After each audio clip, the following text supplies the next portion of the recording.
Hi guys! Hi everyone! Good evening! This is Manay Gina and welcome back sa aking YouTube channel. So guys, for today's video, pag-usapan natin ang SB19 at si Miss Sarah Geronimo. Kasi guys, grabe to ha.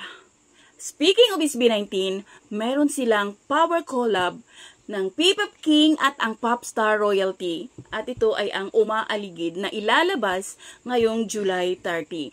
So guys, alam naman natin na kapag merong ilalabas ang SB19, nakaabang talaga yung 18.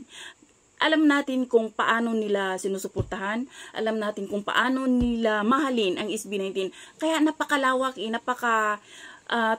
napakasulit ng 18. At of course, ang nagmamahal kay Sarah Geronimo, kasi meron din siyang mga nagmamahal, mga supporters ni Sarah, na alam din naman natin na talagang nag-aabang lang.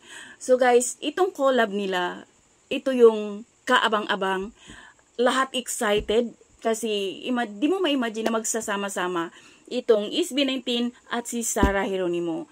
Pero kasi parang plano na nila yan, parang last year pa, at ito nga lumabas na, at abangan natin guys this coming July 30. So ano na ngayon? So mag-start na tayong mag-countdown kasi 21 o ilang days na lang, ilang tulog na lang. So yun lang guys, thank you for watching. Bye, God bless everyone.